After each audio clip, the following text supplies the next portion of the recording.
Hello, Dee Dee. Happy to see you in here, thank you. Gonna pop in today for a quick stream. I don't know, it might be an hour long. We'll see. But I'm recording at least 10 glitch in the Matrix stories, and I decided just to live stream it today. Today's episode will still be up, at its normal time, which is 5 p.m. Mountain Time. But I decided just to, turn the mic on while I'm working. Kevin says, yo, Cryptic Tales, hey buddy, welcome in. I don't know, dude, I didn't plan the live stream. I just, something in me today was just like, hey, go live, stupid. So I am. To my biggest inspiration, right after Mr. Nightmare. Got it. No, he's cool. I think he's everybody's, at least everybody who reads scary stories online. I think he's everybody's inspiration. So I'm just organizing my stories real quick. Takes me a couple of minutes. I got to figure out which ones I'm reading, in which order. And then I'll turn the recording software on, and you guys, I guess you'll just listen to me work. How about that? Ask questions, whatever you want. And I'll answer, however I want. Yeah, that's the deal. That's how we'll do it.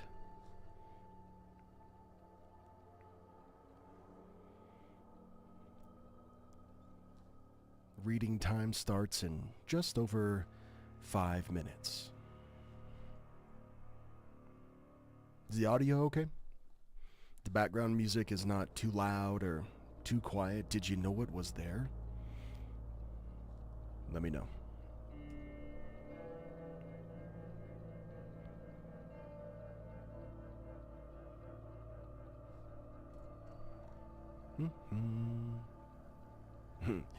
Well, we been watching X-Men 97 pretty much every week since it's been out.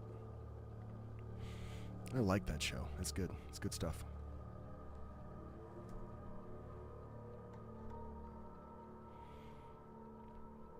Never really liked the X-Men Fox movies that have been coming out since the year 2000. But damn, dude, 4 episodes into X-Men 97 and I am in love. It's so cool.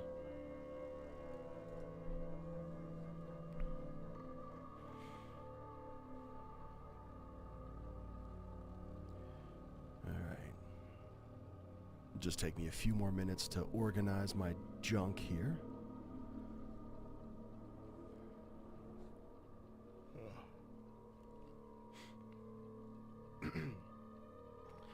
Cryptic Tales says, look, so I know this isn't the place or time, but no answer on Instagram, so I figured here is perfect.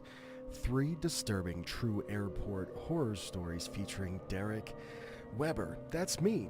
That's my name. Yeah, dude, for sure. Sorry I didn't get back to you on Instagram. Here's what's going on. I don't get on social media anymore. As of probably 2 weeks-ish. Mary's popping in. Just wanted to say hi really quick. She's working all day. Have a good shift, Mary. I know there's probably 1,000 other places you'd rather be than at work, but you're there, so make the best of it. And thank you, Mary, for all your help. For those that don't know, Mary in the chat, she's got that nice little blue wrench next to her name. She helps me out with the channel so much. She's very much the wizard behind the curtain. She gets me a lot of my story approvals for me, so I can actually spend time not messaging people on Reddit, but actually spend time reading stories. So thank you to Mary. All right. How much time we got? 3 minutes? Okay, let me organize some stuff.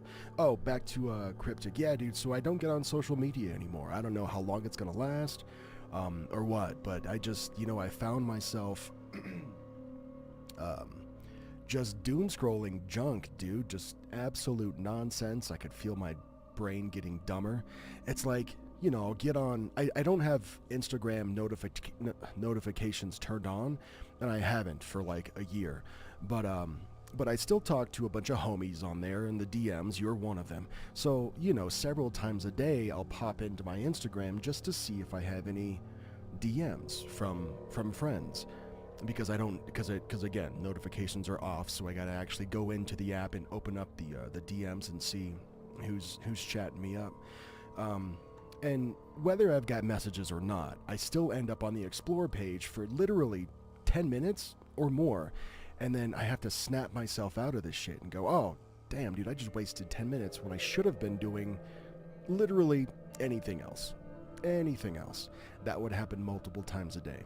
Not only on Instagram, but TikTok and Twitter and whatever else. So, yeah, if you've tried to get a hold of me on the internet in the last couple weeks, and I haven't replied to you, that's what's going on. But, I guess a live stream is a way to hit me up. Also, Derek Weber Inbox at gmail.com. That's kind of the place where, if you need me and you don't, excuse you, and you don't have, like my phone number or something, Derek Weber Inbox at gmail.com is probably the best way for, like, you to reach out and say, hey, ask questions, or just a YouTube comment. Honestly, that's cool too.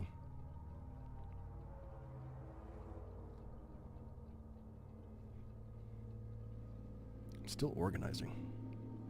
That's perfectly fine, man. I'm glad you said yes. We'll discuss more details later. Now back on with your live stream. Your video is due the 20th, if you can make it by then. Did you send me the stories already, or do I need to find some on my own? Let me know. 50.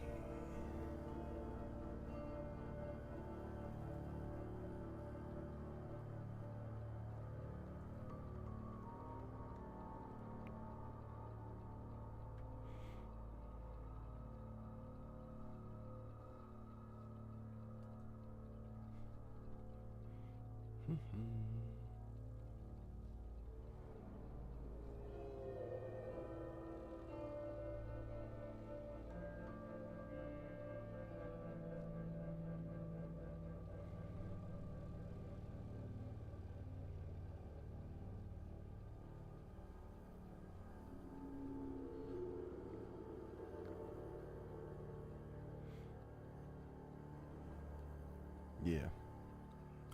Cryptic says I can send you one. However, if you find one, that'll be amazing. Because mine are just boring. Nah, dude. Maybe they are. Maybe they're not. Like, they may be boring to us or to you. But, to the person watching, that may just be the exact story they wanted to hear, man. We don't know until we put something out.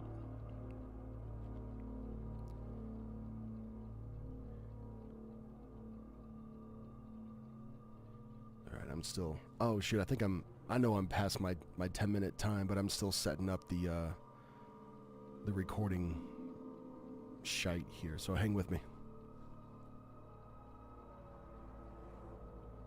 Yeah, you know what? Let's just, I think this is, whoa, there's more. Okay, cool.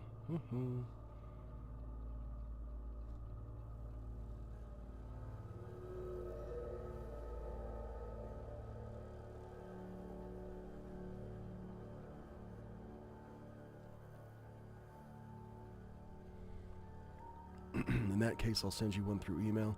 Yeah, if it's a story you want to send, I know this may get confusing eventually, but Derek Weber Submissions, which I'm pretty sure you already have, Cryptic, Derek Weber Submissions at gmail.com. If you have a story you want me to read, or, if you just want to send me a fire meme, or just say hey, or ask a question, Derek Weber Inbox, for now, at least until I'm back on social media, which, I don't know, which may not happen.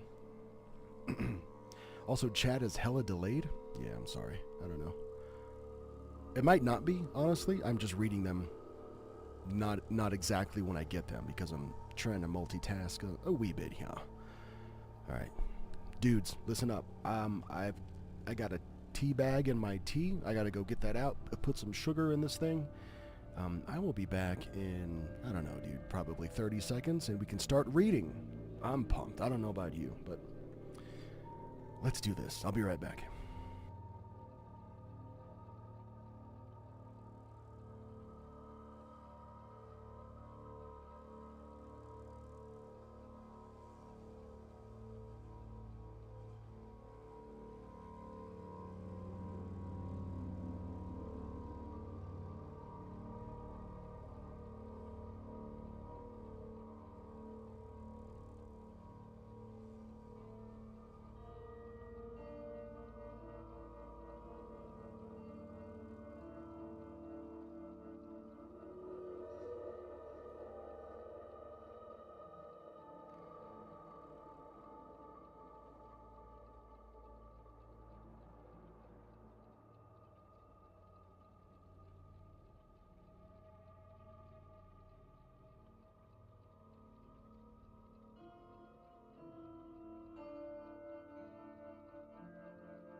Okay, and we're back.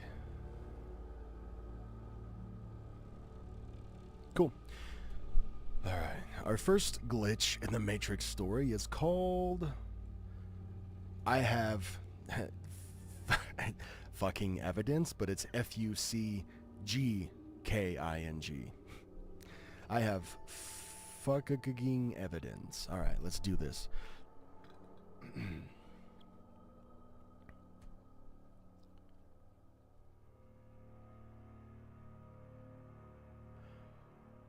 I have evidence.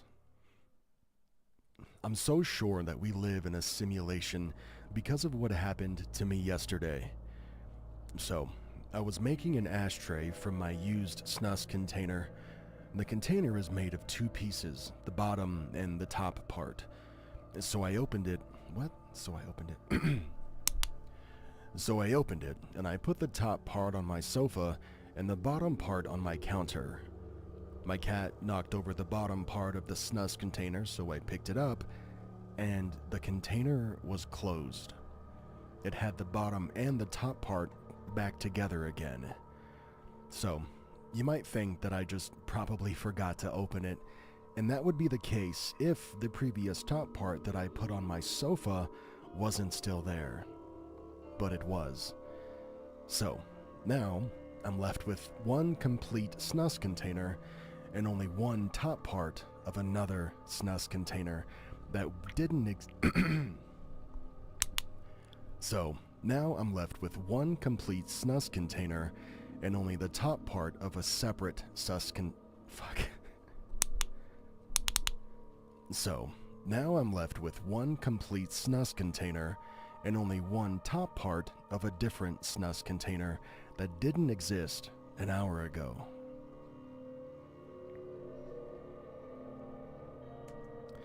Yeah, getting warmed up with a short one. All right, cool. For those that don't know, a snus container, it's snus is basically like dip. So if you know what a dip container looks like, it's a little, like a small hockey puck. Twist the top off and then all that shit's in there in the bottom.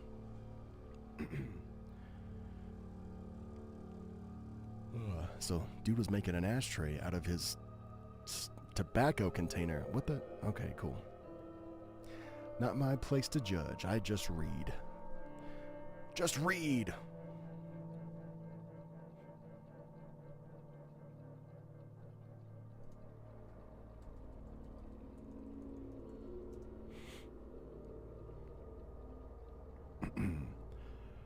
Alright, let's keep going.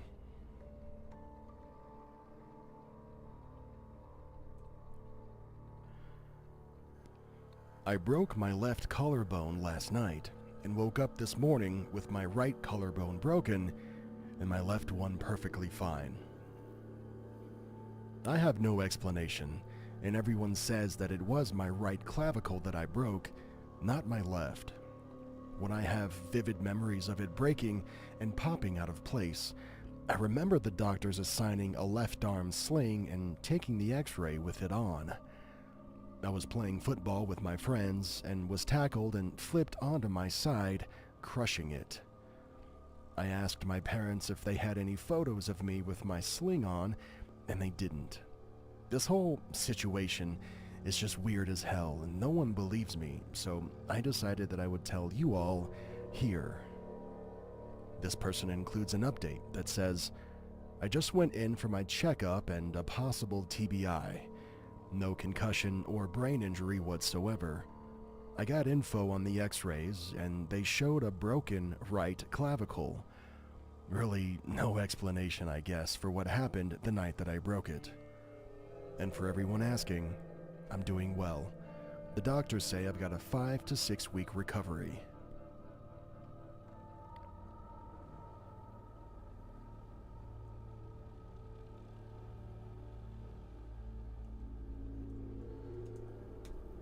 I don't think I didn't mess up at all in that story. Cool. I don't think I did. I am the best reader ever. Well, that's one thing about glitch stories, dude, is I can blast through them they're so short because they're just like little, instances of fragments of, just situations or like weird events.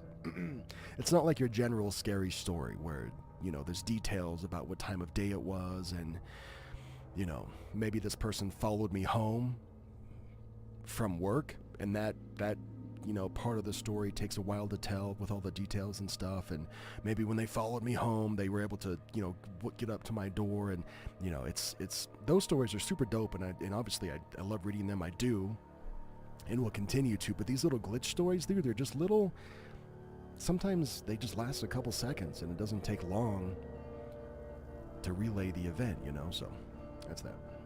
Welcome back, Cryptid Tales. New scene? Yeah, little Silent Hill action. So in the live streams, I don't know, dude, I try to separate them visually a little bit, because you got the intro with the countdown where I'm just BSing, organizing the stories, turning on the recording stuff, and then finally when it's actually time to get to work, the scene switches. So there's a little visual cue there. That's, I don't know, my attempt at being professional.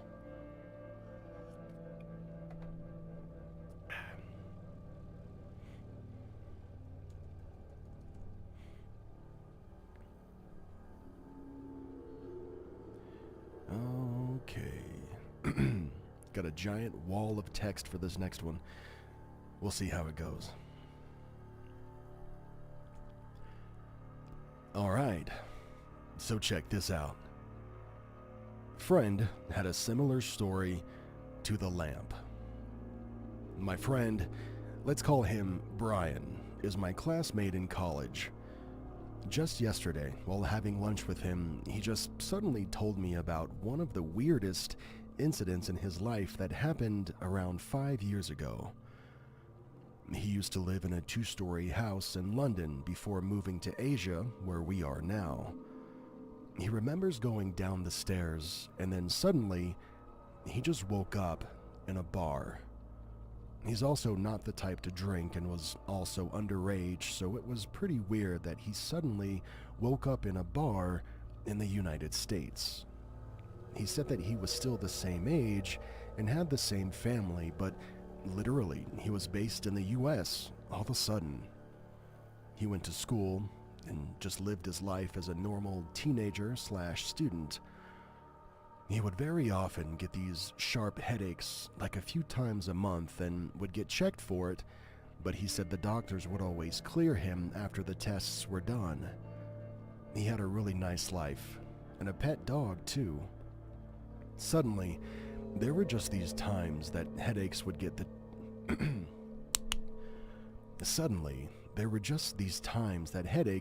too bad for him, and he couldn't fall asleep at all. That's when he said he started having this very strong urge to go back to the bar that he just woke up from suddenly. Eventually, he gave in to his urges and went back to the bar. He said he tried having a beer and suddenly he was involved in a fight.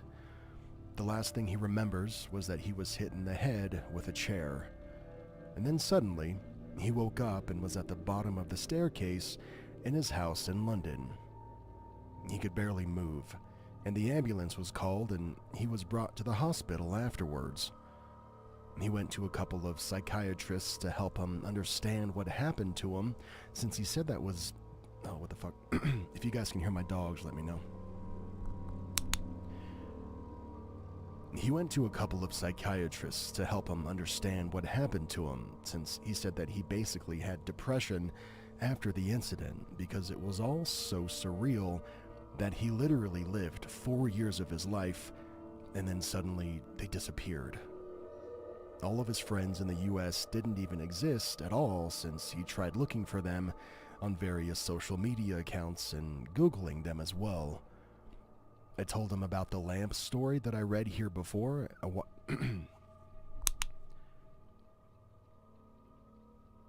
I told him about the lamp story that I read here before a while back, and he's 100% convinced that what happened to the... Shit, man. I told him about the lamp story that I read here before a while back, and he's 100% convinced that what happened to that guy also happened to him.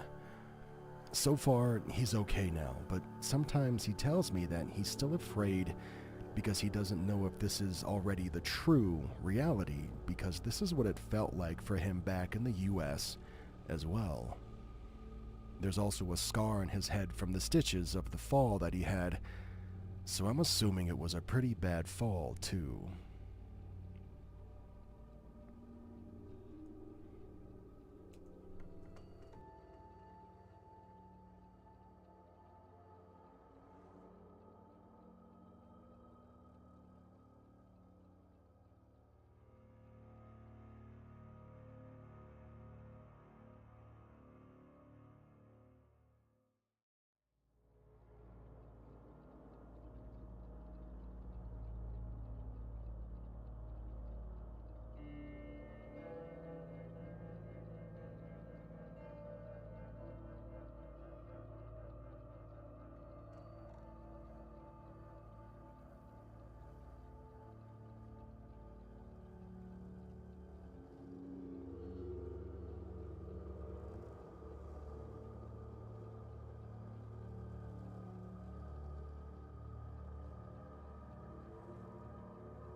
Am I on mute? Yeah, of course I'm on fucking mute.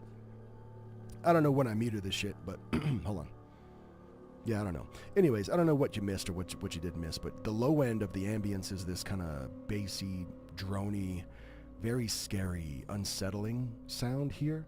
And then the high end of the ambience is this kind of digitally altered, glitchy, sci-fi kind of vibe. You lay those two together, you get a pretty dope soundscape. And then of course the rain is just kind of tucked in there as well. And then you've got my voice as well, which is kind of, you know, like I've got a noise gate, a little channel strip, limiter, a de-esser on this guy, and then an EQ that's just doing a couple of little moves. All four of these together, I'm hoping, you know, kind of blend and just build this wall of sound that is equal parts calming and relaxing as it is unsettling and disturbing.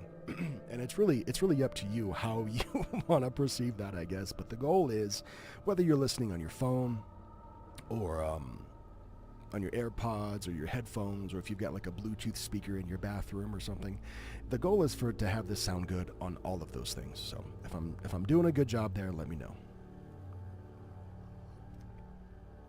Or if for months you've been meaning to tell me that the rain track is too damn loud and to turn it down, I'll do that too. You just got to tell me.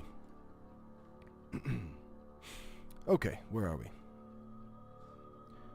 Let's turn this down. Let's turn this, not down, but let's hide that so we go back to the scene and I can get back to work.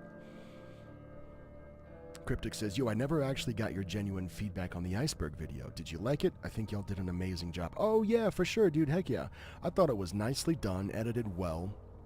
It flowed. It was like it felt natural, and it was just cool to listen to, man. So thank you for having me on.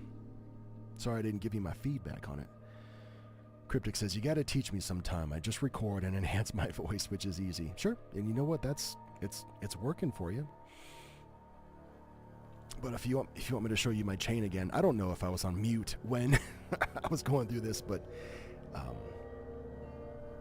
me show this again. So here's a noise gate that you can kind of see in real time. I've got it set to where it's basically if I talk, you can hear me. But if I don't talk, you don't hear my PC running. You don't hear, you know, my dog walking around upstairs on the wood floor. You don't hear my mouse clicks or whatever. And then I've got a little channel strip here that's made by Waves. It's doing a little bit of compression, some EQ. I don't know, dude. This looks kind of like it's nonsense, and really it is. I don't need all this, but it's just fun. And then I got a limiter just to bring up the volume. I've got a de-esser, so when I say, you know, she sells seashells by the seashore, like it doesn't hurt your ears when I hit those harsh S sounds, because every time I make an S sound, it's turning it down.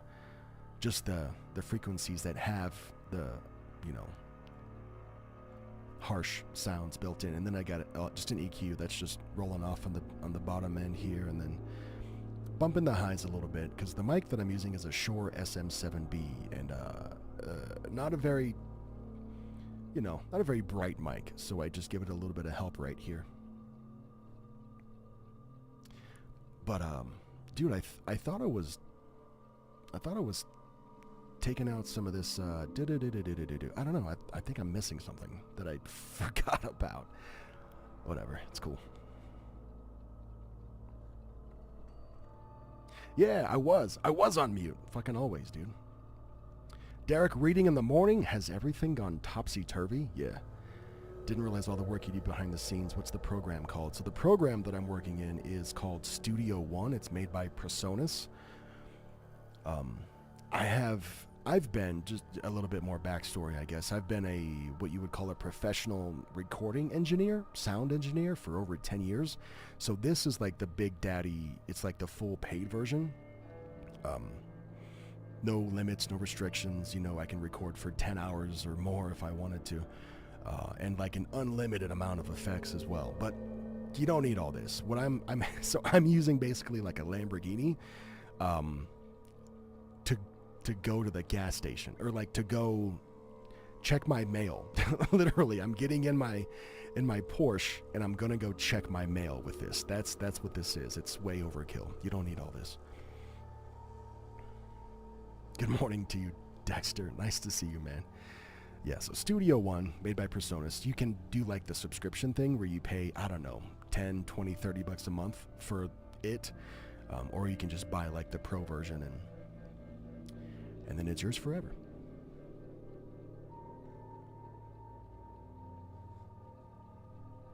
And also, no problem, man. It was a pleasure having you. Always happy to have a professional like you every time. My dad also says you're his favorite. Oh, what's up, Daddy Cryptic Tales? Hey, man. Thanks, Dad. Yeah, Deck, I just decided, I don't know. So I usually record, well, not usually, but for the last month or more, I've been recording Sunday's episode on Sunday morning, and today I just decided to hit, go live and just have some fun and see what happens. Couldn't hear the title the first time. Presonus? Yeah, Studio One. Studio, and then O-N-E. And it's made by Presonus. Presonus. Alright, let's read. Ha! I said let's read.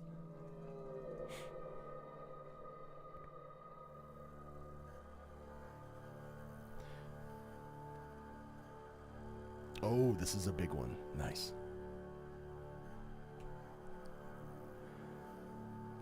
I think my cat glitched last night. My partner and I are dumbfounded.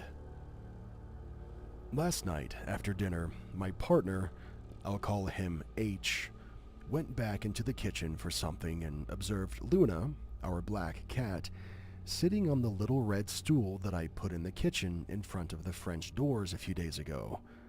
I put that there so the cats can look outside. We have red curtains flanking those doors, and the curtains were pulled closed, providing a contrasting backdrop for Luna, who was on the stool. H said, "Luna's on the stool and he shows up well with the red curtains behind him." I'm always talking about how I can't take good photos of Luna because he's black and you can never see him well. He said it kind of in passing, and I made a mental note to take a photo of him sometime in that spot. So, H comes back to join me on the sofa. We chat for about 10 to 15 minutes or so, and he gets up to go back to the kitchen. He said, "Luna's still in here on the stool." I told him that was weird, that he'd just be hanging out by himself in a dark, closed-off kitchen. Normally, he'd be with us wherever we are. It wasn't like he had anything to look at outside. The curtains were closed due to the cold drafts. I tried to reason out that weird behavior, but cats, they do weird things, so I didn't think much of it. I told H that he's probably just waiting for a treat. I'd been giving him cat treats every night for the last 3 nights or so that kind of made sense. As H was leaving the kitchen, he tried calling for Luna to come out, but he didn't. I tried calling too from the sofa. And, by the way, you can't see the kitchen/doors. And, by the way, you can't see the kitchen door/stool where Luna was. What the fuck are we saying here? By the way, you can't see the kitchen door/stool where Luna was from. Okay. By the way, you can't see the kitchen door/stool where Luna was from our sofa in the living room. As H was walking out of the kitchen and through the dining room towards the sofa again, we were talking about how Luna knows the word treat and that I have to spell it out so he doesn't get all worked up. H suggested that I call out that I have a treat so that maybe he'd come out of the dark kitchen and join us in the living room. I told him that if I did that, I'd have to actually get up and go get a treat from the kitchen when he came out. I was being lazy. But ultimately, we decided to test the little experiment. By this time, H had joined me back on the sofa. There's a chair next to the sofa where our blonde cat, Soul, was snoozing away on a cozy black blanket through all of this. I noted that I wasn't sure if Soul knew the word treat, as well as Luna, and said that it would be interesting to see how Soul responds. I start saying at first in a softer voice, "Anybody want a treat?" And still, no Luna emerging from the kitchen.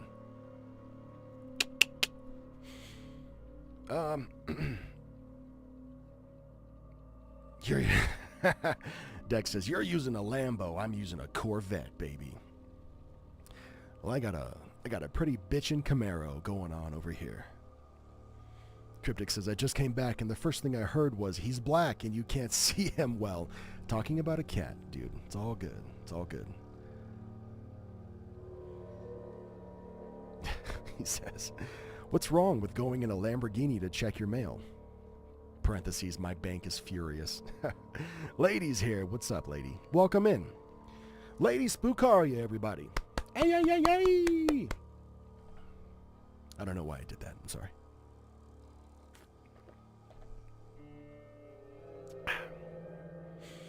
Ableton Live equals Corvette, I figure.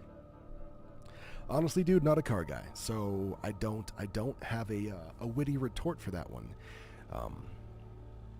Is Audacity like a 2008 Ford F-150 then? Is that how we're scaling this? All right.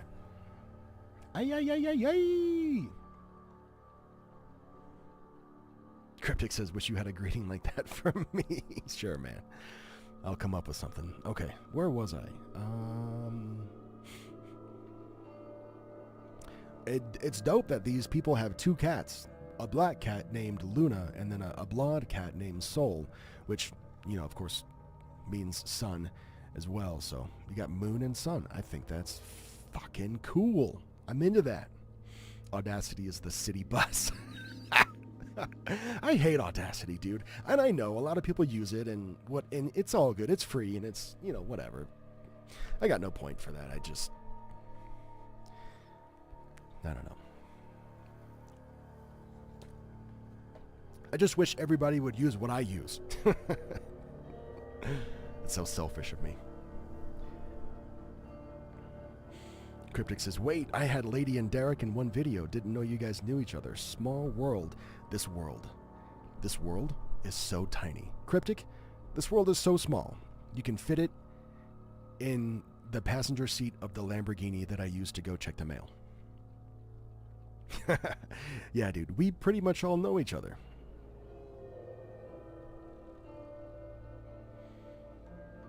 Anytime Lady needs a cop, you know, somebody to voice a cop in one of her videos, I think she has me on speed dial. But seriously now, where was I?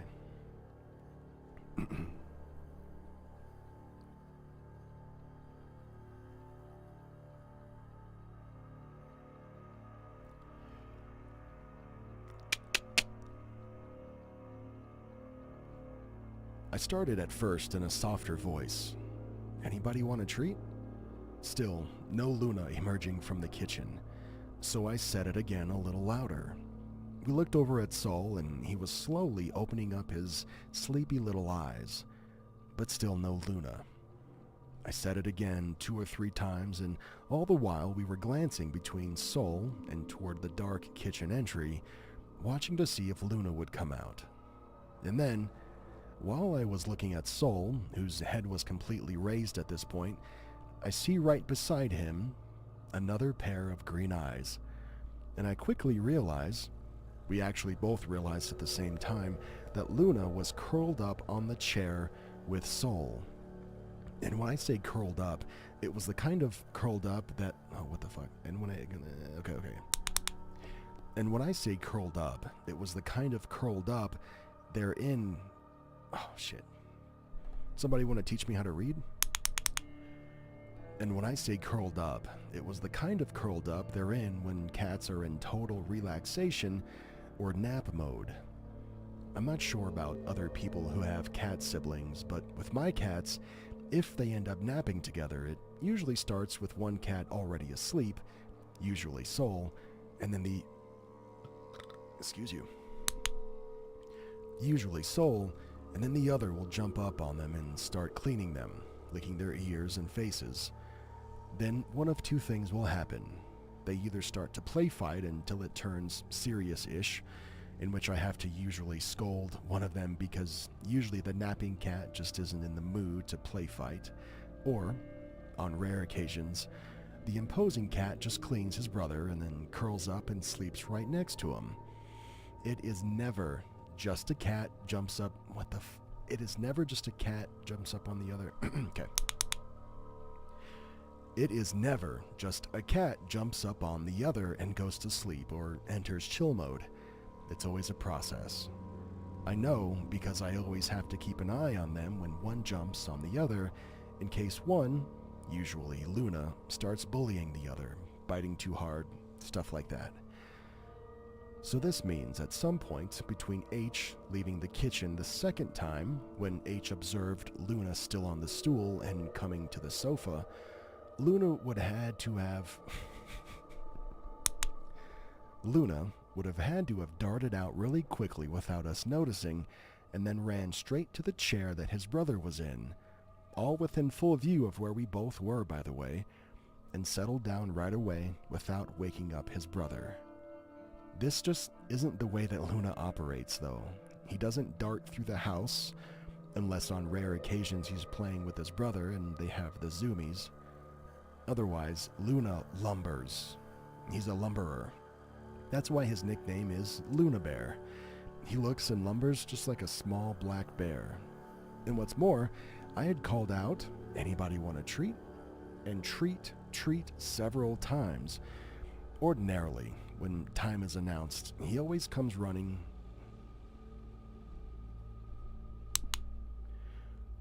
Ordinarily, when treat time is announced, he always comes running into the room, meowing like crazy and acting like he's dying or going through food withdrawal and just needs a hit of that life-saving cat treat.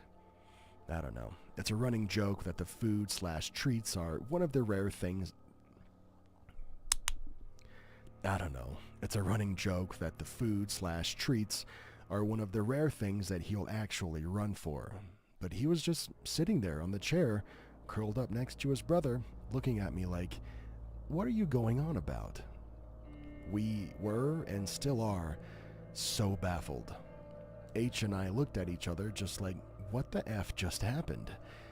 He immediately went back to the kitchen where he just was, and there was no Luna on the stool, because she was on the chair next to us.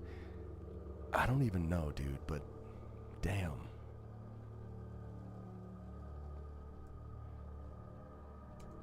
Yeah, cool, that was a good one. Oop, I went back too far.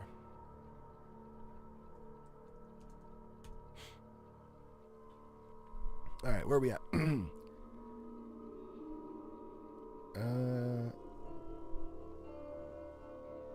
Lady and Cryptic are chillin'.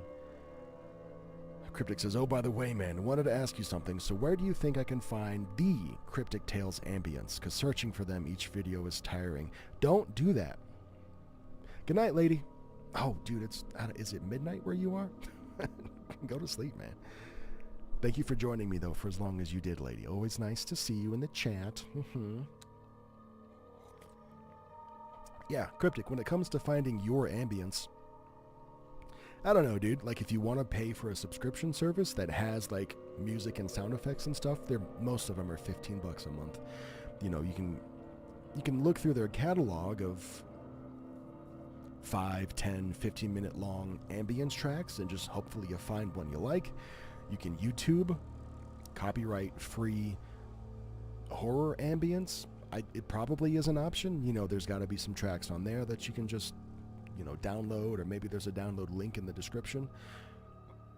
And then you just bring that one audio file, assuming it's kind of like a droney ambience. You know, there's no drums. There's no real melody to it, really. So as long as it's something like that, you can bring it into your recording software and then just loop it. Let me pull up my thing again. Okay, so ignore all of this over here. Okay, so let's just focus on this one piece of music right here. So this guy is 53. This piece of audio is about 7 minutes long.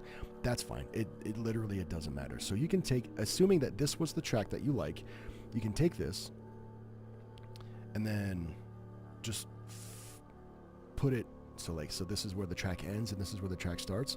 Just do that. Like, fade the out, down, fade them in like this, so the sound slowly fades up, and then the out, you can do a fade out so the sound slowly fades out. You merge the two, and then you have a seamless piece of music. There's no audible restart.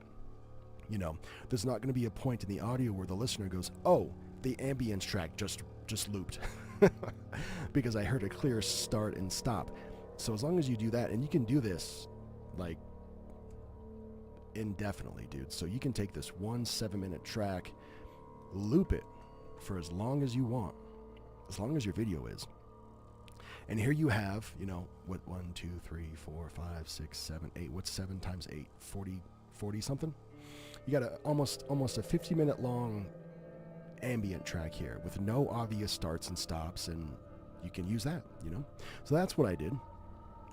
But I ended up grabbing 3 of them. I think one's called the I don't know where these titles are from, but The Dark Place, The Deepest Dark Pit, and then Dark Project. I don't know. These are all just like similar vibes that I've just looped. Do that. I don't know. That was, whatever, dude. It's all good. I probably over-explained that, but that's okay. I prefer the term steal. Gotta love crossfade. Yeah, dude, Dexter probably does the same thing with his background loops. Let me finish that thought. So yeah, it's hard to find a piece of ambience that is good, that sounds scary, that sets the tone that you're looking for, that is the exact length of your video. Keeping in mind that, most videos are not the exact same length. So, maybe the not so obvious trick is to just grab a 5-minute piece of audio that you really like, that's copyright free, or that you own the rights to because you pay for the subscription service that you got it from, and then just loop that bitch over and over and over and over again. That's what this is. Look at this rain track. Let me show you again. So where are we at? So this is just a piece of rain audio that I've had for years, and I don't know where I got it from. It's probably copyright free. At least I hope it is. I haven't been dinged for it in 2 years now, so it's all good. But yeah, and then you can see these spikes in the waveform. That's thunder. Some rain, some more thunder. This just gets looped and then cross-faded into each other. Whoops, indefinitely. Yeah, again, over-explaining, but you get it.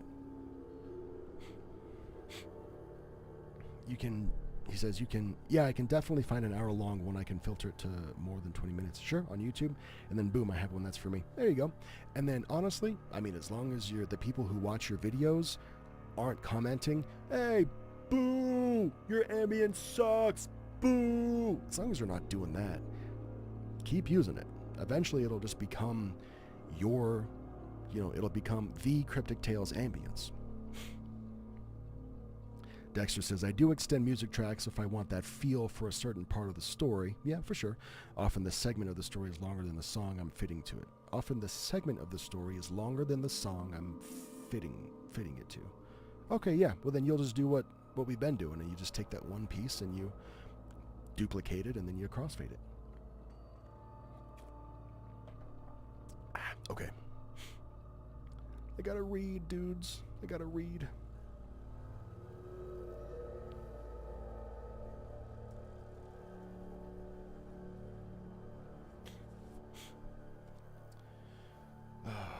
In fact, I spent so much time jibba-jabbing.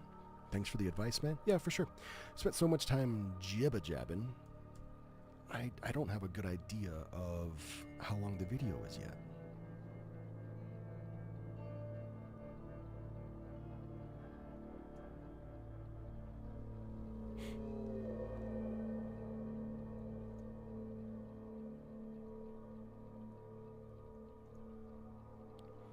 Going into focus mode, so hang with me for a minute while I edit.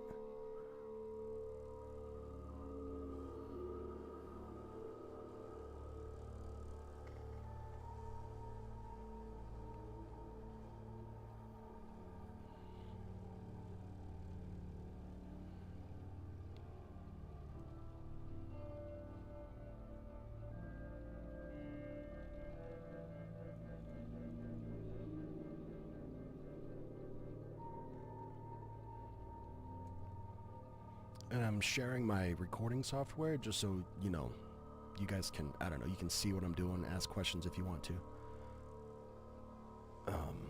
I'll put the scene back on in just a second and we'll keep reading.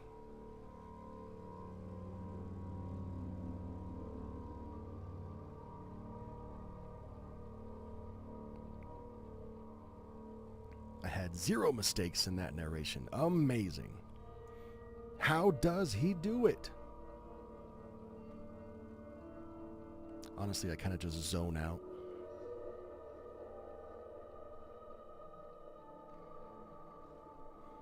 If you're not making money off your vids, you can use Fesleon Studios. Mew.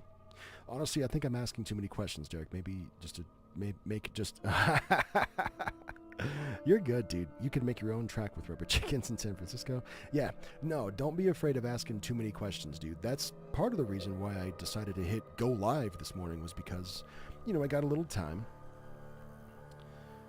And I'm down, you know? It's easy just to kind of record in solitude and upload by yourself and, you know, do that thing. But it's more fun, for me at least, to... Hold on.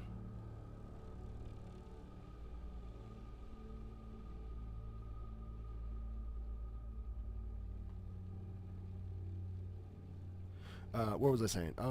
Yeah, it's just more fun for me to do this.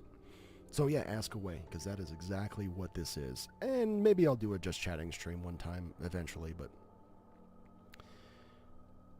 I got work to do today, so this is what we're doing. You're not asking too many questions, I promise. Oh, so what you do basically is edit audio, then edit videos? Yeah. Just because, now you can record audio in your video software. Most of them have that ability, and then you just kind of, you know, I guess do a 2 birds, 1 stone kind of a thing, but I do not.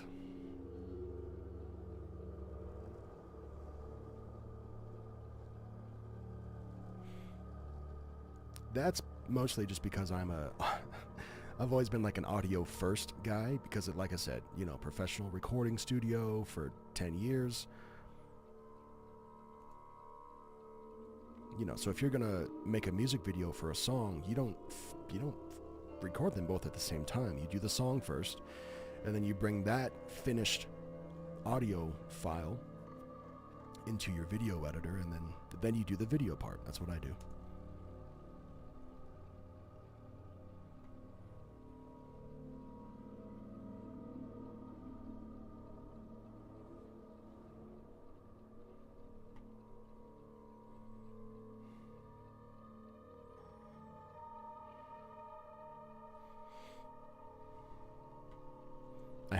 I have fucking evidence. I don't know, dude.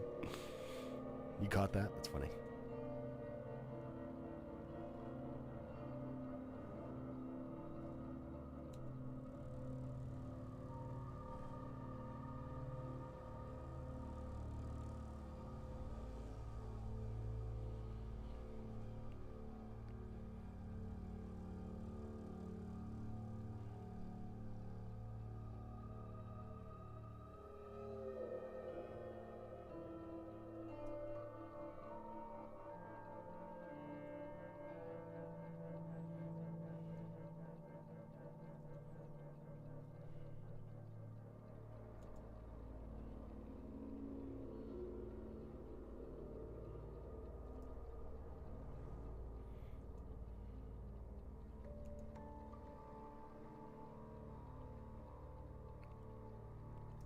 You guys are just watching me speed edit at this point.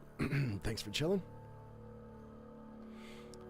Fesleon will let you use for commercial purpose. They just ask that you donate a small amount. I send $1 every month. That's it. That's cool. I don't know what that is. But hey, dude, honestly, if you're using it, I'll check it out because I respect your shit. And thank you. Sean's here. What up, Big Sean? Tipping that hat. I am probably, I don't know, dude, halfway done with today's video. We're recording Glitch in the Matrix stories, and we're doing it live. And I've been liking to edit all of my audio as I record it.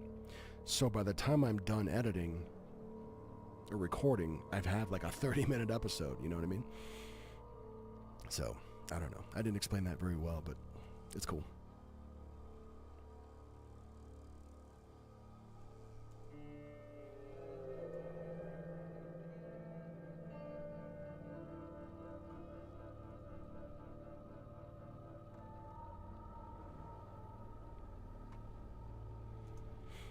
Alright, where are we at?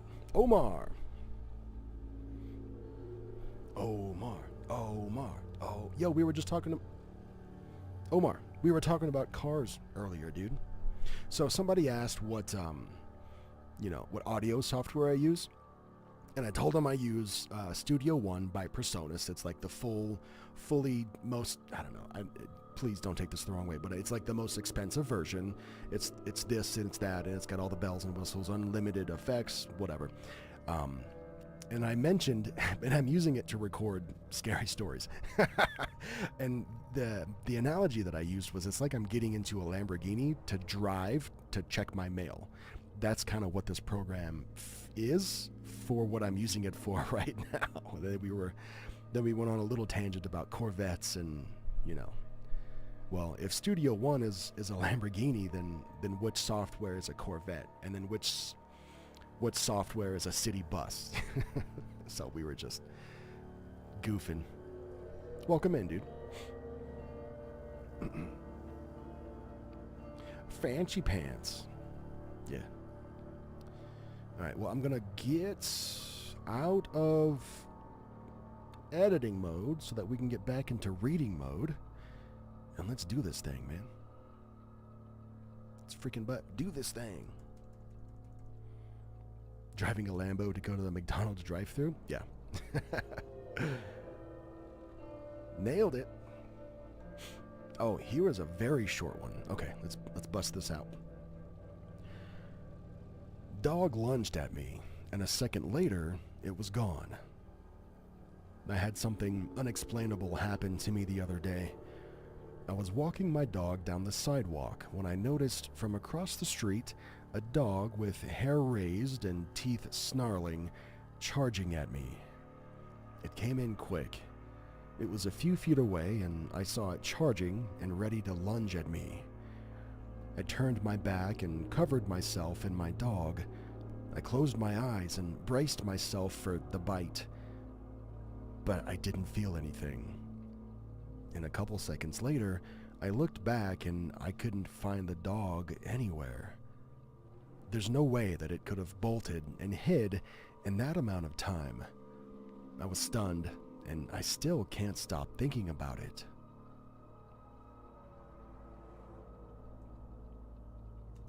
No mistakes.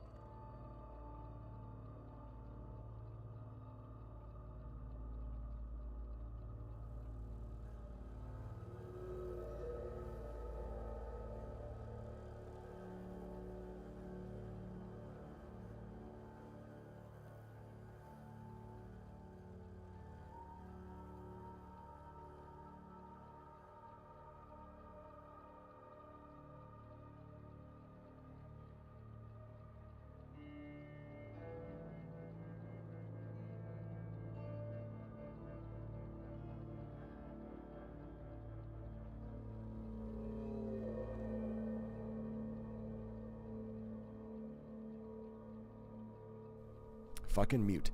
Here we go. Now, I work my day job, right? I don't hate it. It's pretty cool. I like what I do. And it's nationwide. And sometimes I have to tag in people many states over just to help me with a project or correspond on a task or something. Total strangers.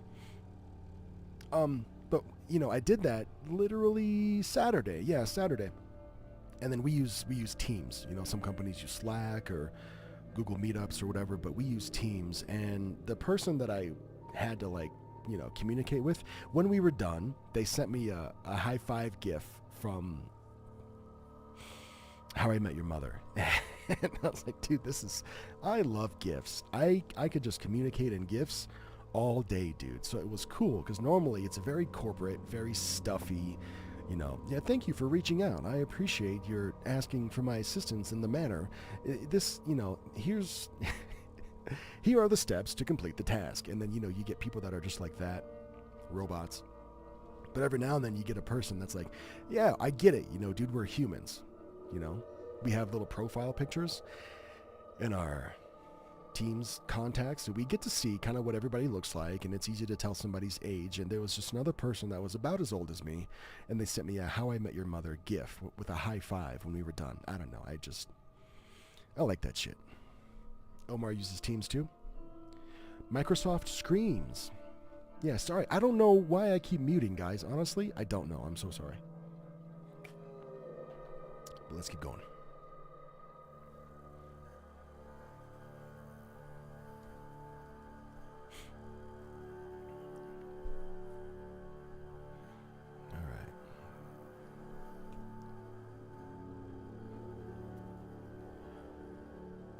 One of my tumbled crystals is no longer tumbled. This has absolutely blown my mind. I'm a crystal collector.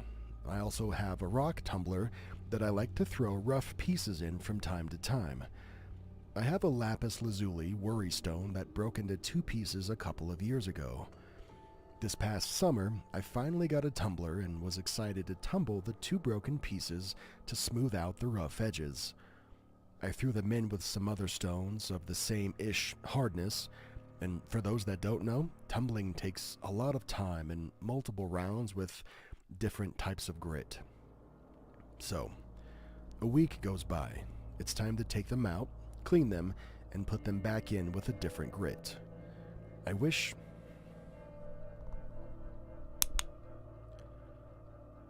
with my husband in the kitchen as I was assembling them back in the tub. I mentioned to him how I love how this particular piece is smoothing and excited for the end result.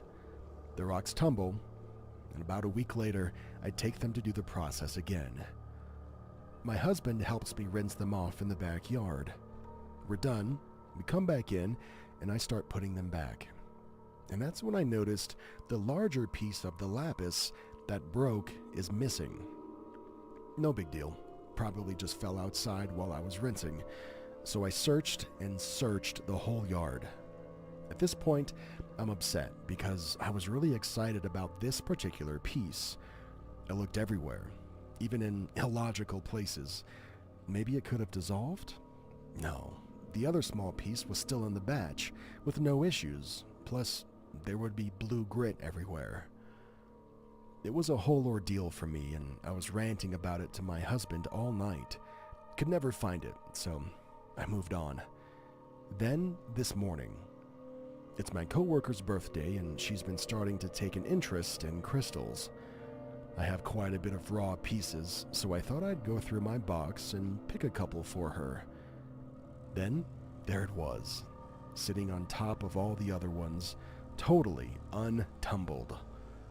I'm just completely baffled. I told my husband, and he's just as bewildered as me. We both know this happened, and nothing logical can explain it. Side note, when it went missing, I said to my husband, watch, it'll just appear out of nowhere one day.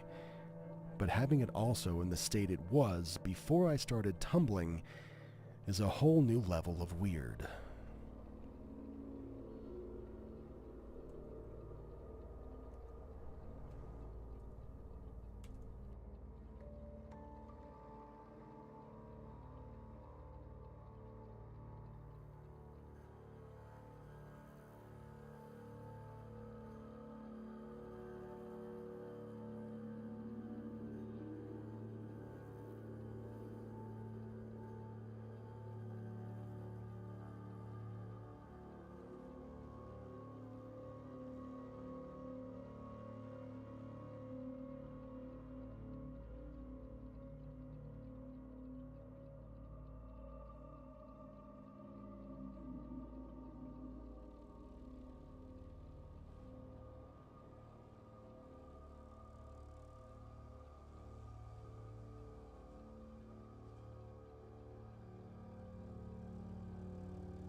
I'm not in focus mode. I'm just in mute. You know what, dude? I think I've just decided I'm not going to use fucking Streamlabs anymore because I don't know. Yes, I could find out what the hotkey is that I'm accidentally hitting to mute myself every fucking 20 minutes. Excuse me.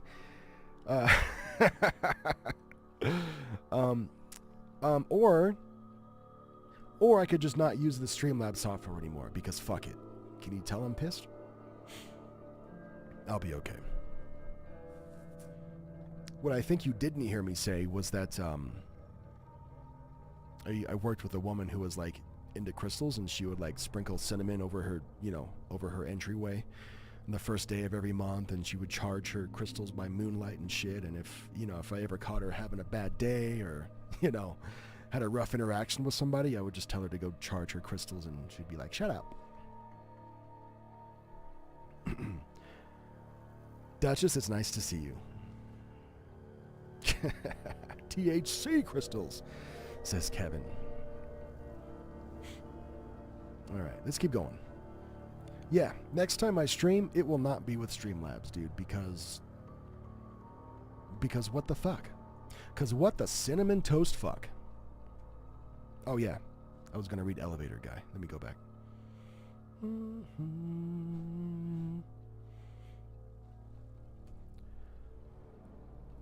Elevator Guy.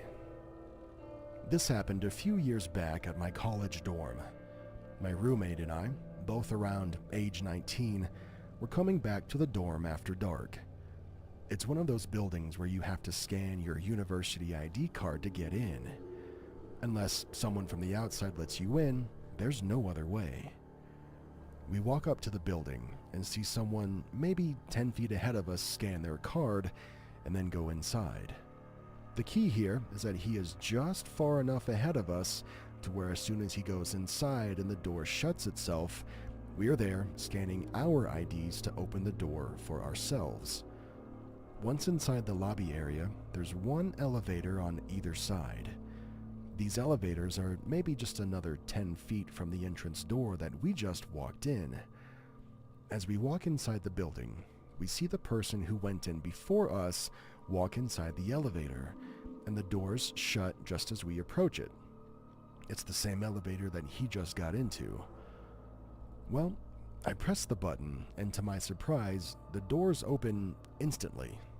And I mean instantly. As soon as the doors closed.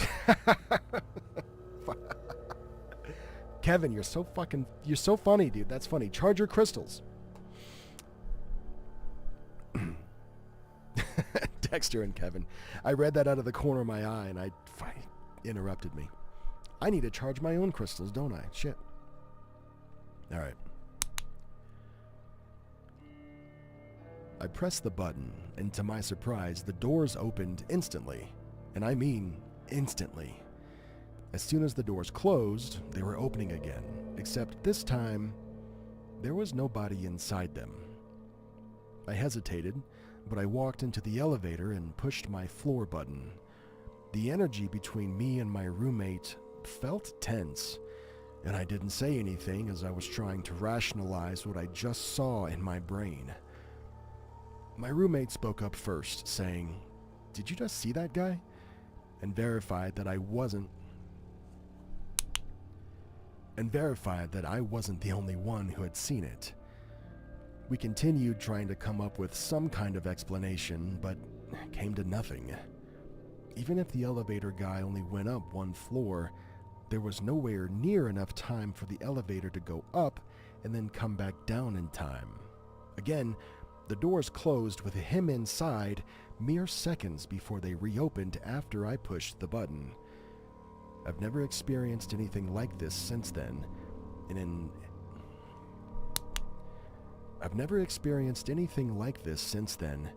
and honestly, it still spooks me.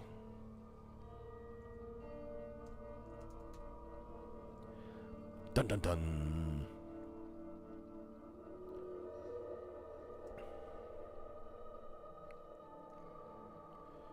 You guys making me crack up in the middle of reading. Stop that.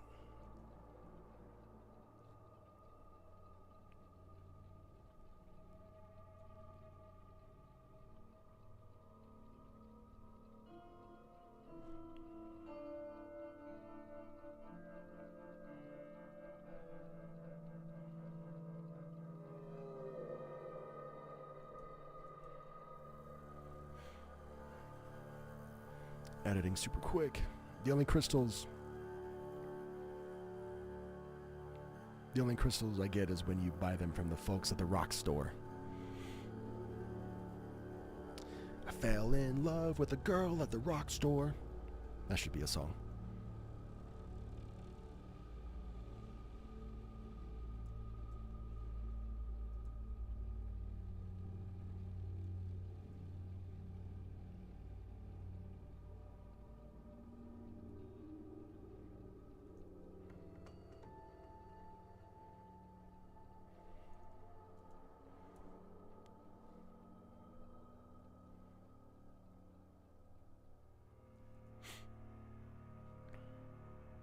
Elevator Guy. I liked that story.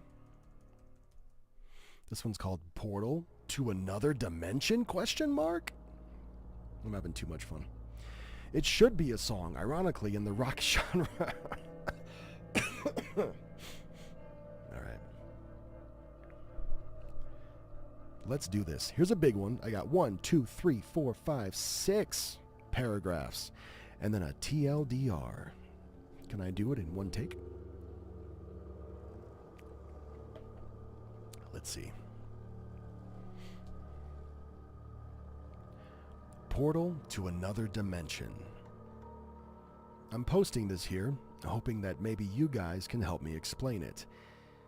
I don't think it was supernatural, but it was strange enough that it's disturbed my understanding of reality in a very small but definite way. Perhaps there's an answer to what I observed, and maybe the answer is stranger than anything I can imagine. Here's what happened.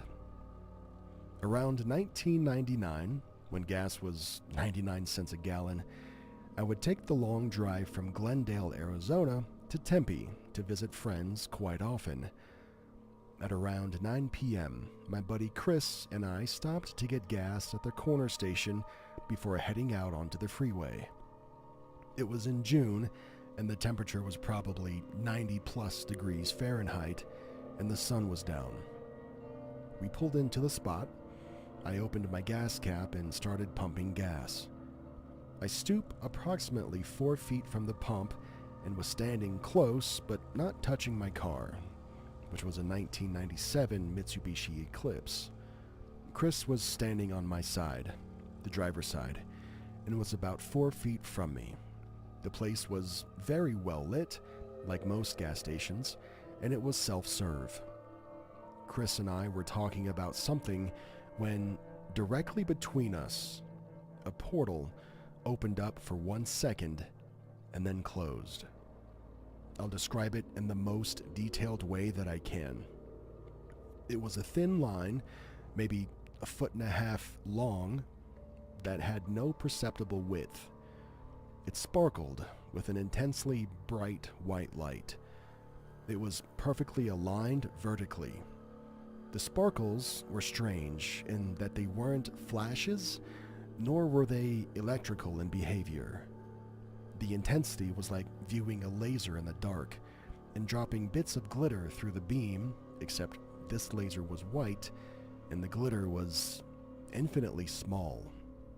Another odd property of this line was the bits of white light seemed to travel downward in one direction, and where they stopped in midair was very abrupt. There was no phasing in or out. Imagine taking an X-Acto knife to reality. It started and stopped without any warning. At first, we both said, "Holy crap, did you see that?" And before I allowed Chris to say anything else, my skeptical inquirer training set in. "What did you see?" I asked him. I wanted it to... Fuck! I got so close!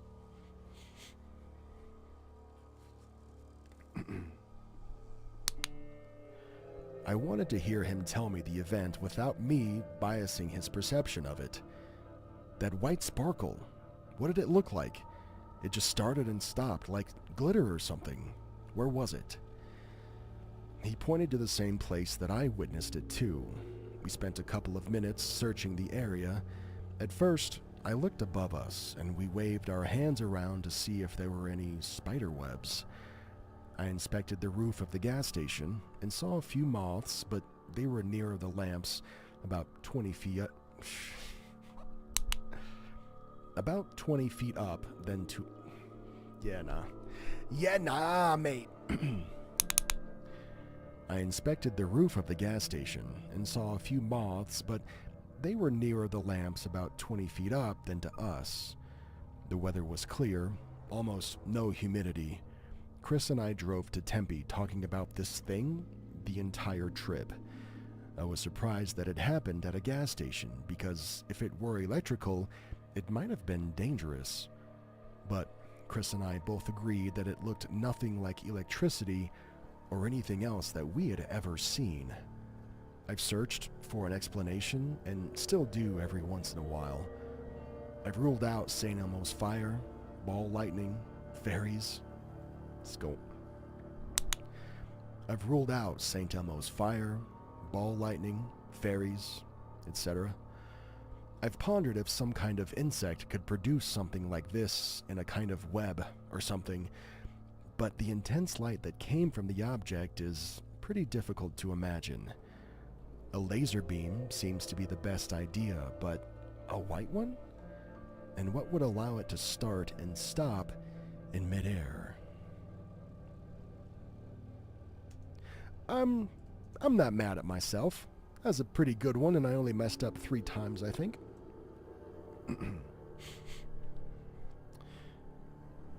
Ugh.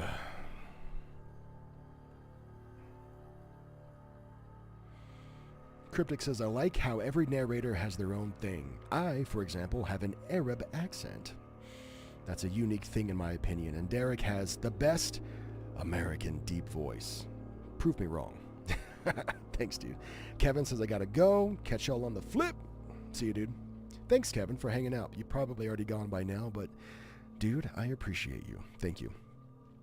Dexter says, ooh, I'll have to keep you in mind. I like working with people who have different accents than my own when the story calls for it. Yeah, dude. Dexter also says, I've tried doing my own imitations of people from other countries speaking English, but I'm not there yet. Cryptic says, I'm always open for collaborations, Dexter. Just hit me.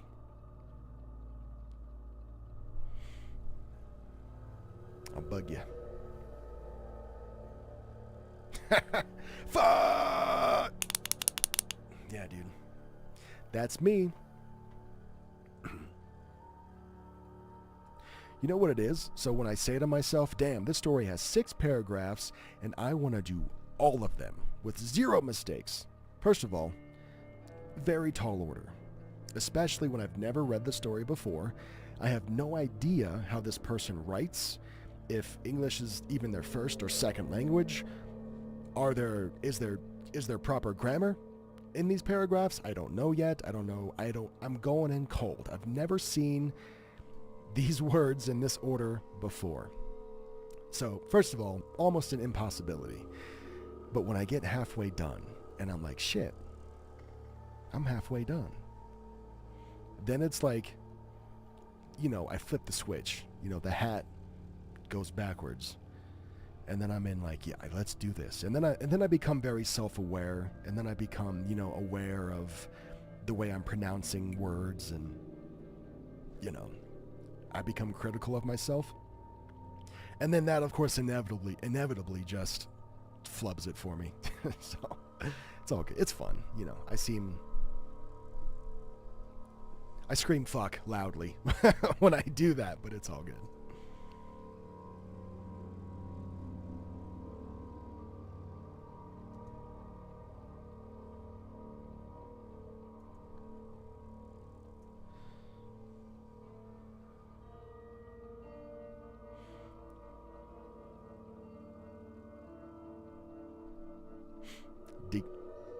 Dequinox? Dequinox?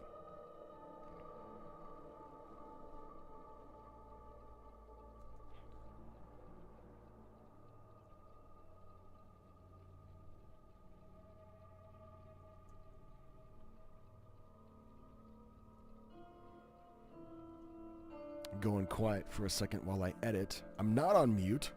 I'm just editing for another couple seconds. Oh, and yeah, to I think Cryptic's point about every narrator having their own style, I think that's cool too, man. It's easy to come on here and like imitate somebody else, and you know, maybe some of us do and don't realize it because subliminally we've been listening to these storytellers for years in some cases, and just the way they talk and their cadence is kind of just embedded into us. So when we decide to, click that little button that says create a YouTube channel, and then we hit the record button, sometimes it just naturally sounds like the one or two people that you've been listening to do the exact same thing for years. And, all good. But if you go in there and you're like, yo, I need to study the way Let's Read, pronounces this word, or the way Mr. Nightmare, ends his paragraphs. Like, does he go up? Does he go down? Is it scary? Is it natural? I don't think that matters so much. I think you just, hit record and just see what happens naturally.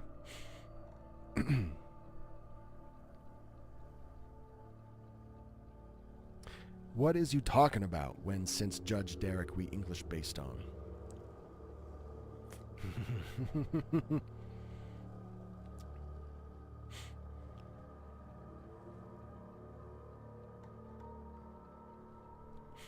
All right.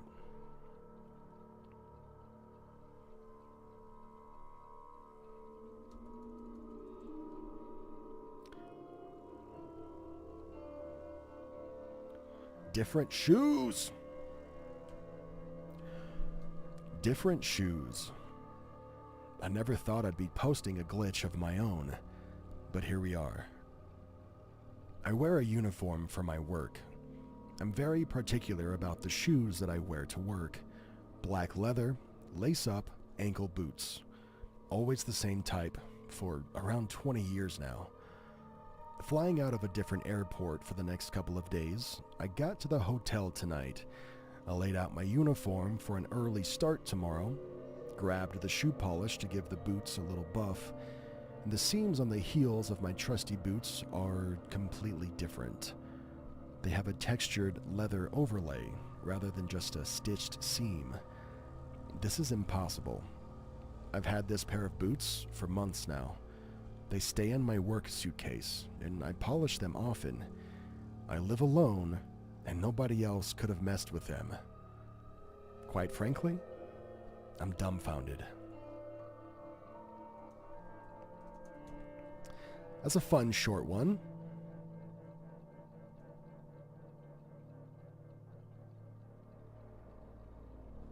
No mistakes.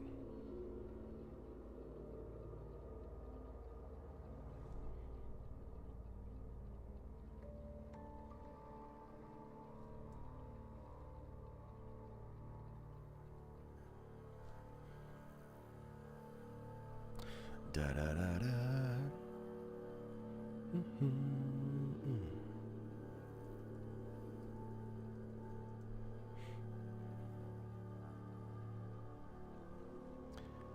Ooh, what the this one's weird. How do I read this?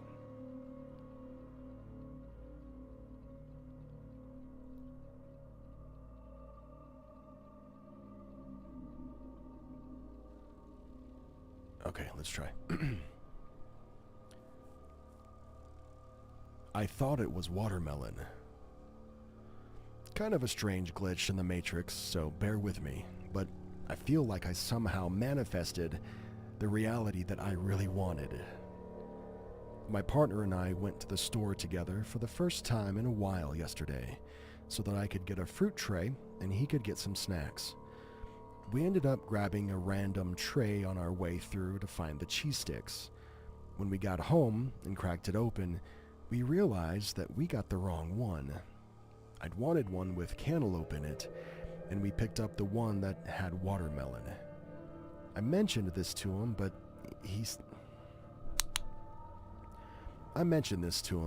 said that I'd eat the watermelon anyway, I suppose.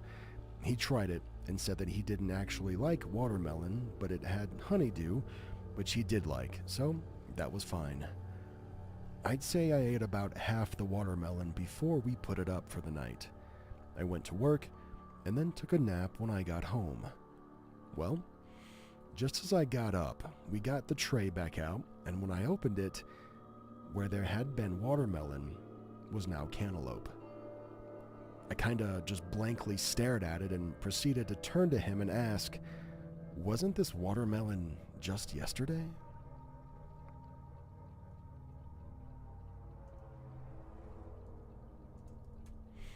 That's a fun one.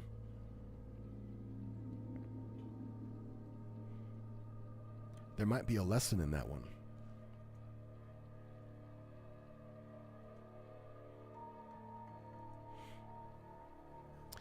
The lesson is sometimes life gives you lemons. Sometimes life gives you watermelons. But as long as you're okay with that, sometimes life will give you what you actually want. Sherry. Hey Sherry, I got your email with the story. Oh shit, let me read that now. I gotta get better at that. Oh, okay, cool. Yeah. So I got your email that says I wanted to test it out before submitting my story. Consider it approved. So there. Good on you for being safe. I just replied to your email that said test approved. So when you send me, the full story and to that same email address, I'll read it probably on the next one. Thank you.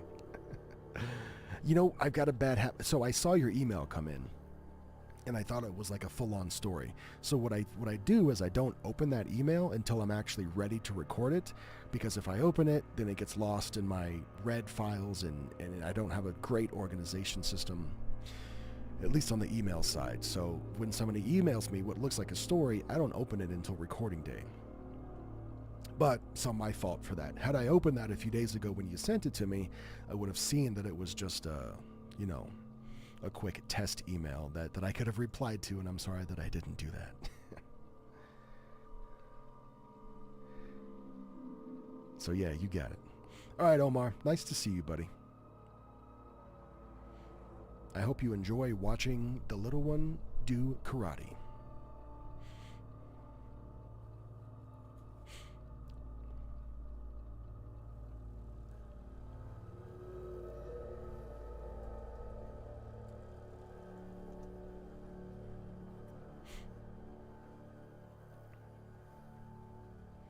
I'm just going to go grab my next story. It doesn't take but a second. There it is. Whew, this is a big one. You know what I'm going to do before I read this story? I'm going to go pee. Charge my crystals. I'll be right back.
Okay. And we are fully charged. All right. This is a big one. This might be the last. Yeah, this might be the last one of the video. Let's see. We'll see how long it is.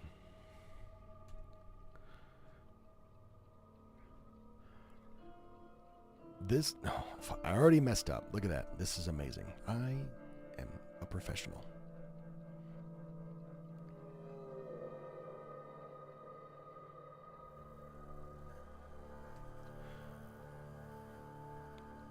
disappearing car, traffic, and gray world. This happened to me years ago and messed with my mind. None of it made sense. I was working for a company where I did deliveries. We had clients that were mostly in the city that I worked in, with a few that were a few hours' drive from the shop. One drive in particular was a 200-mile drive one way. They were our largest account for a long time, and it more than paid off for the time and fuel used to get up there and back. This was a trip that I did all in one day, so a 400-mile round trip. This may seem like a useless detail to put here, but it'll provide some context for the rest of the story. The first few times running this delivery were pretty daunting. It was a full-day event, 3 to 4 hours up and the same time back depending on traffic, weather, or other circumstances. It got easier after doing it twice a month for a few months. My body acclimated to it, and it became a drive that I actually enjoyed doing. The company that I worked for was tiny, family-owned and run. Excellent people to work for. They treated their employees as if they were extended family. The most enjoyable part of it was not having anyone around you, needing you to do things, or breathing down your neck. A good 85% of the drive was on an interstate, I-94 to be exact. By the time this experience happened, I had done this drive probably hundreds of times. I knew the drive and the route very well. I could drive it blindfolded, as the saying goes. One time, I was driving this route on a beautiful summer day. Bright blue sky, comfortably warm, and the traffic was flowing well. By this point, I had already been on the interstate for about an hour or so. Anyone who's driven interstates for any distances knows that there are parts of interstates where exits, on and off ramps, become pretty sparse with miles between them. Around this time, I passed an on-ramp onto the interstate that I was traveling on. At the time, nothing seemed amiss. I looked in my rearview mirror and I noticed a car coming up the on-ramp and merging behind me. Nothing unusual about that. It happens pretty often. Just your usual run-of-the-mill car, probably something like a Toyota Camry that's a dime a dozen with your average Joe behind the wheel. But this is where things become weird. Gonna take a little break for some tea, man.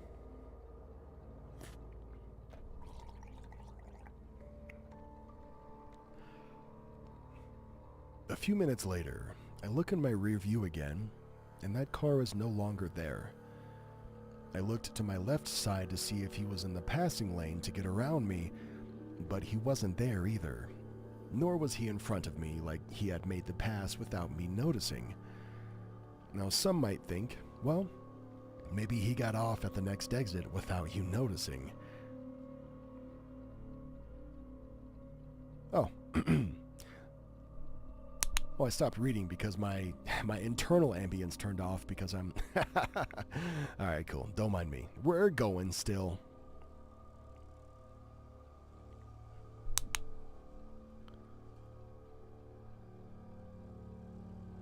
Take a pee, and then take a tea.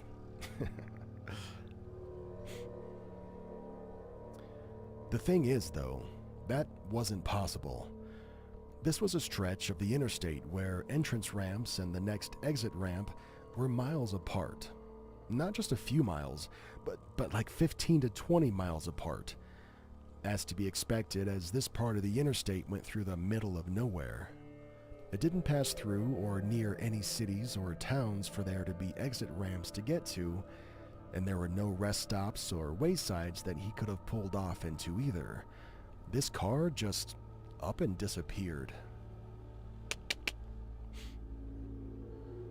David says, hello from St. Louis. Glad you're here, buddy. We're reading Glitch in the Matrix stories, man, and we're doing it live. This is something, I'll put up a Glitch episode every week on the channel. And I don't always record the episodes live, but it is a fun thing to do every now and then, just to kind of say hey and, answer questions, chat with some homies and stuff. So I'm glad you're here. Thank you. I've got probably 3 more paragraphs to read on this last story, and then I think we're gonna call it after that, dudes. Let's get this wrapped up. While I was thinking about what had happened and where he could have disappeared to, I started to notice that something else was off as well. I couldn't quite put my finger on it at first, just a sense of unease about something that I couldn't articulate to myself. That's when I noticed that the sky had turned a solid, dull gray. Not an overcast gray where there would be clouds or smoke in the air. It was just gray. Like something else had replaced the sky, and the scenery was drab. And that wasn't the only thing. I also noticed that there was no traffic for miles. No one in front of me or behind me, not even on either side of the interstate. Sure, this would happen from time to time, especially during times when traffic was light, but that would only last a few minutes at the most. This felt like it went on for hours. It was quite unnerving, as I had no idea what was really going on. I'm a person who's usually a very rational and critical thinker, but there didn't seem to be anything rational about this. After what seemed like an eternity, but I fucked up. After what seemed like an eternity, but was likely only a few minutes, I suddenly had what I could only describe as feeling like I had blacked out for a split second. If anyone else has experienced this, then you know what I'm talking about. It's like suddenly coming to again, or being thrust back into your reality, where your whole body jumps or lurches and you shake your head to rid yourself of the feeling. After that momentary lapse in consciousness, everything was back to normal. The sky, the traffic, everything. As if nothing ever happened. And I also noticed that I was about an hour closer to my stop. I got off the next... Jesus. Still recovering from some kind of cough or something, dude.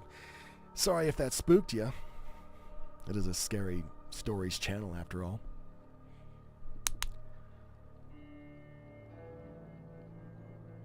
After that momentary lapse in consciousness, everything was back to normal. The sky, the traffic, everything. It's as if nothing ever happened. And I also noticed that I was about an hour closer to my stop. I got off the next exit and pulled into a convenience store parking lot to gather myself and to let my nerves calm, all the while playing the events back in my head, trying to decide what I thought actually happened.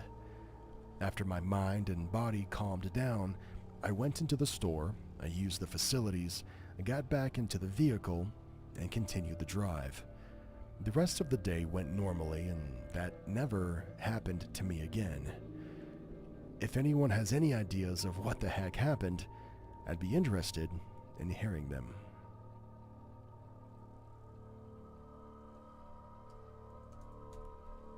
You know what I'm getting more and more recently? So when you first start your channel, and then Cryptic, if you're still there, this might pertain to you too, you'll get several solid commenters that are just there for almost every video, and it's just nice to see their name pop up because you recognize them. And oftentimes the comments are something like, "Dang, dude, you need more subscribers.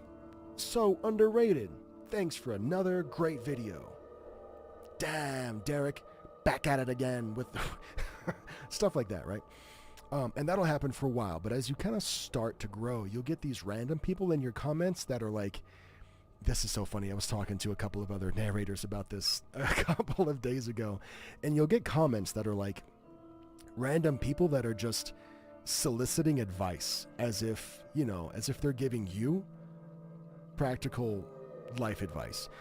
For example, I read a glitch story about how someone had their their bachelor's degree certificate or whatever. I didn't finish school. Their diploma or whatever the hell. They had it, and then all of a sudden it was gone. And then that I guess that was the glitch, right? So, but somebody commented on my video saying, just call the school, they'll get it back. Which, yeah, is practical advice, but it's almost like, I wonder if people think that these stories are my own personal stories. And when the story on Reddit ends with, if you have any, advice or suggestions, please let me know. I read that because it's part of the story, but I'm wondering if random people who just don't know how this works hear me say that, and then they're like, oh, I gotta help this dude. They're like, dang, this dude has 30 minutes worth of glitch in the Matrix happen to him every single week. Wow. I wonder if that's what they think. I don't know, man. Maybe I'll never know.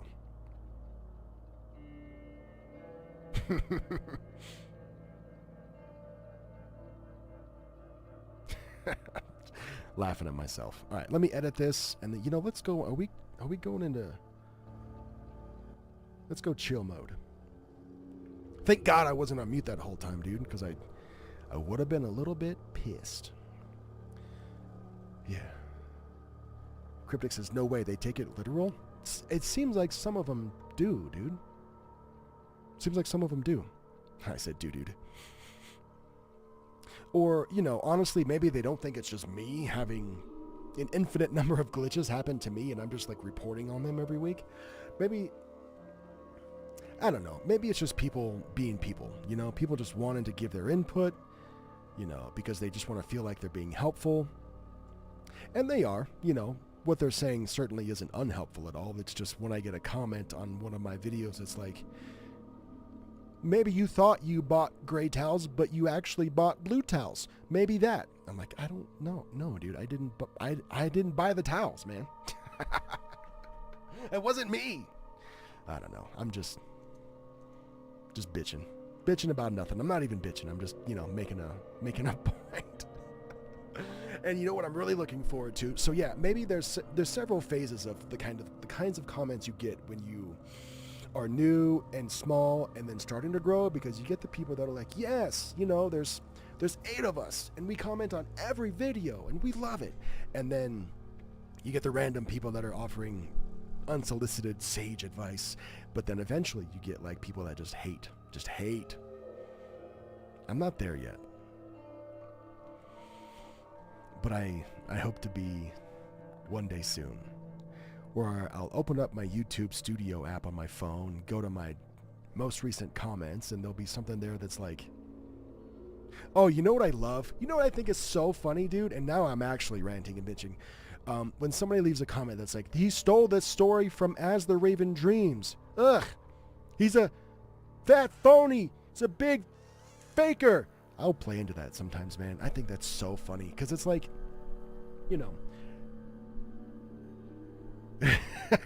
a dude wrote a 642-word essay about all the conspiracies in my comment. That's so funny, dude. I feel bad for you, Dexter. Yeah, sure. Go ahead and share that. It brings me such joy to see a comment that's like, story number 3 is stolen from As the Raven Dreams, or I heard the second story on Paranormal Rising already. And, just to peel back the layers a little bit. What about Raven? I'm just commenting on the fact that, him and I both read Glitch in the Matrix stories pretty often, and him being much larger than I am for now, as if that's ever, no disrespect, but hopefully I will be on par one day. I'm working towards it. But anyways, since his audience is much larger, the odds of somebody listening to one of his stories and then finding my channel and then listening to a repeat, those odds exist. They're there. It's hopefully it doesn't happen, but with the amount of stories that him and I both put out, it's gonna happen. And we do not communicate which stories we're reading. You know what I mean? It's like he's got a He's got his own system, I've got my own system, and yeah, every now and then we ask the same person to read the same story, and we do. We don't do it on purpose. We don't try to avoid it. It just happens, man. You know what I mean? Like if you went on a YouTube and you were like looking on how to try to learn how to cook something, like how do I make the best scrambled eggs, YouTube? And then you search, and then you see the video and you watch it and you're like, yeah, got it. I know I like this video because now I know how to make scrambled eggs. But then the algorithm is like, hey, this person wants to learn how to make scrambled eggs, so let's show them more scrambled egg recipe videos. And then they go watch a second video and they're like, hey, this other chef already made this video. You stole fizzy lifting drinks from this other creator. And that's just so like, I am so it's funny. I'm not upset. I sound upset, but I'm not upset. I find it so funny, dude. What's GCS? Dexter, let me know. All right. I think as soon as Dexter tells me what GCS is, I am gonna log off. Oh, you narrated the entire comment? Fuck, that's a good idea. I might do that too. If somebody leaves me some kind of asinine, baseless comment, I'll read it. But that might entice more people to do it, so I don't know. Maybe not. You know what I wanted to do, Dexter, for April Fool's Day this year? And I let the entire day come and go without me even realizing it, because I've had this plan for over a year. But what I wanted to do was, post a Derek Weber Happy Stories video where it's all just legit wholesome. Just feel good, Hallmark movie type stuff. You know what I mean? Like somebody spent a little extra money to surprise their grandma to see them at Christmas, And nothing spooky. The ambience would be incredibly cheerful and happy. There'd be no rain, I don't think. There'd probably be birds. Birds chirping instead of rainfall. I just, because we need more positivity on the internet, and I certainly need more in my life too. I think we all do. But son of a bitch, dude, I just let the entire April Fool's Day come and go without even thinking about it. Galactic Community of Space. Oh, okay. Dudes, that's the stream. I gotta go.